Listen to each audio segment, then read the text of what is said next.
Meus cumprimentos a todos aqueles e aquelas que acompanham as minhas reflexões, que acompanham as ponderações que faço, sempre numa intenção de não inédito, né, movimentar possibilidades de alargarmos o entendimento acerca do contemporâneo e de tudo que ele tem nos trazido, né? De todos os elementos diários que o contemporâneo nos traz na perspectiva de existirmos, né, como pessoas e como profissionais.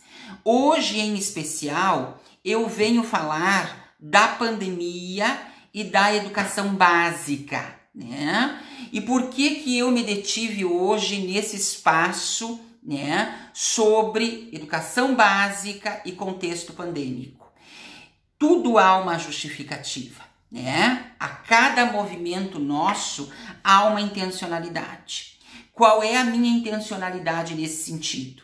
Dizer, né, aos meus colegas, os meus colegas de educação, que estão no campo da gestão educacional ou da gestão escolar.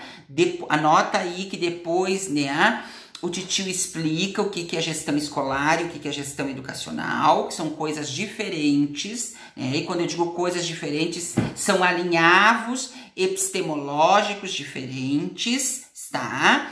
Porque eu tenho visto e acompanhado em caráter de Brasil a tranquilidade que está pairando na ideia da educação remota e híbrida, né? E aí me preocupa porque as pessoas que fazem o processo de gerir, né, as políticas educacionais remotas e híbridas no contexto, né, da pandemia, e aí pensando em educação básica, e eu vou me deter aqui na educação infantil e vou me deter aqui, né, no ensino fundamental num primeiro momento, até porque não quero me estender. Qual é a minha, né, ressalva nesse sentido?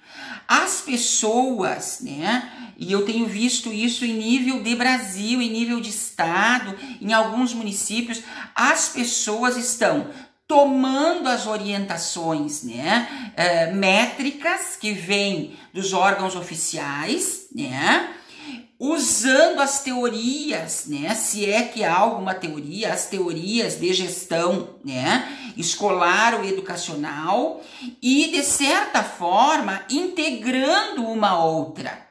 Ou seja, não há, né, conhecimento pedagógico de adaptação curricular diante do contexto. O que a gente vê é pega a métrica, né, e usa a métrica em cima, né, em cima daquilo que está posto, e aí realmente fica muito fácil fazer gestão escolar e educacional no contexto da pandemia, né? Porque aí a gente enxerga a atividade, por exemplo, remota, como só a folhinha que vai e vem. A gente enxerga o ensino híbrido como um processo que se dá numa plataforma específica e deu. Só que aí há implicado, me ajudem, psicologia do desenvolvimento, psicologia da aprendizagem, gestão educacional, gestão escolar, né? Há implicado aí, né, políticas públicas educacionais, há implicado aí, né, métricas de processo e gerenciamento administrativo escolar, há implicado aí, né, liderança, né, e processos de monitoramento, não só no campo da gestão, mas também no campo da docência, né? Há aí implicado saúde do escolar, nós temos que estar atento às dimensões de saúde do escolar, há implicado aí, né, as diretrizes que governam o contexto pandêmico em nível de Ministério da Saúde e Ministério da Educação, há implicado aí uma escola, né, que tem uma gestão pedagógica e administrativa que trabalha com uma concepção que não é a de crise, né? Nós não trabalhamos com uma concepção de gestão de crise, né? Ou gestão estratégia de crise. Então, só nesses minutos eu quase engasguei, né? De tantos elementos cabais das políticas de gestão que têm que serem, né, mobilizadas para garantir eficiência e eficácia no contexto da pandemia, se tratando de processo educacional. Por que eu estou dizendo isso? Porque tem muita instituição por aí que está fazendo de conta, tem muita atividade remota, que não, de remoto não tem nada, né? Tem muita discussão de formação que foge da premissa da gestão e do planejamento da educação, se tratando de contexto pandêmico, e isto vai dar problema na hora de validar o processo legal do trajeto pedagógico durante a pandemia, né? O processo inclusivo, em alguns lugares, morreu, né? E me perdoem quando eu digo morreu, né? Necrosou. Eu não estou dizendo que não estão indo às atividades, que não estão indo, né? Eu estou dizendo que nós temos aí uma disciplina que se chama epistemologia das práticas inclusivas, que tem, né, um adendo específico sobre, né, atividade inclusiva dentro de contextos remotos, trabalhando com educação e saúde. Porque nós temos que entender que os alunos público-alvo da educação especial são eminentemente sujeitos de risco, né? Então, o que eu quero dizer aqui, né, nesse recorte, é justamente isto. Nós não podemos, né, tornar romântica a atividade de gestão, de política e gestão da educação em tempo de pandemia. Nós temos que torná-la técnica. E para torná-la técnica, né, nós precisamos de conhecimento de causa. Conhecimento de causa só se dá de uma maneira, não tem outra, né? É saberes da experiência e saberes acadêmicos. Não tem uma outra forma. Se ficar só com um deles, fica paraplégico. Então, eu estou preocupado porque eu tenho visto, em nível de Brasil, em nível de estado, em alguns municípios, uma dificuldade de entendimento epistemológico acerca do que é gestão educacional na pandemia, o que é gestão escolar em contexto pandêmico. E aí não adianta trazer especialista disso, daquilo e daquele outro, se o sujeito não tem leitura, né? E quando eu digo leitura, são leituras estratégicas, operativas, epistemológicas, acerca do contexto, né?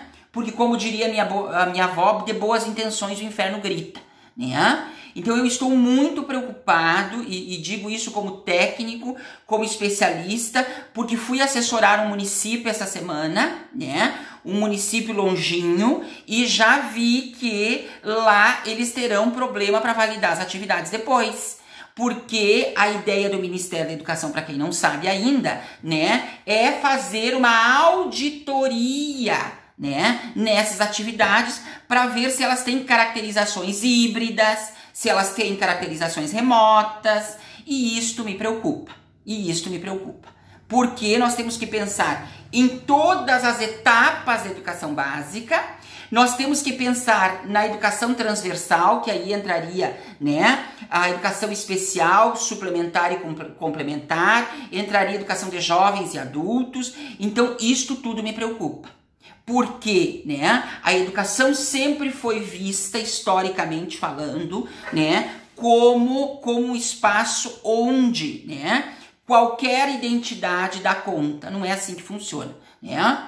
Há, inclusive, uma diferença entre gestão educacional e gestão escolar, né? Quem é especialista em gestão escolar tem um campo. Quem é especialista em gestão educacional tem outro campo. E dependendo da formação, ele não pode orientar algumas coisas, né? Dependendo da formação que ele tem, ele não tem autoridade para validar métrica. Não tem autoridade para validar métrica. autoridade técnica, né? Talvez tenha o saber, mas não tenha autoridade técnica. Então eu estou muito preocupado, gente, muito preocupado, porque eu vejo o Brasil com dificuldade de entendimento do que é política de gestão e planejamento da educação num contexto de crise. Nós temos que adaptar todas as tipologias de gestão, né, escolar e educacional para poder dar conta da métrica legal, né? E quem faz o desenho da métrica legal tem que ter autoridade sobre, né? Os conselhos municipais de educação ajudam muito nesse sentido, na ideia de regular, processo. Ele é deliberativo e consultivo, né? Agora, da métrica pedagógica é uma outra história. A métrica pedagógica, ela tem a ver com o sujeito cientista da educação, sujeito que estuda a epistemologia da educação, né? Então eu peço, né, aos meus colegas do Brasil, aos meus colegas dos estados, aos meus colegas de municípios, né, cuidado, muito cuidado com a trilha, né, que está sendo desenhada, se tratando de entendimento do que é remoto, do que é híbrido e do que são tipologias de gestão e planejamento da educação na perspectiva educacional e na perspectiva escolar. Porque nós poderemos ter problema logo ali, tá?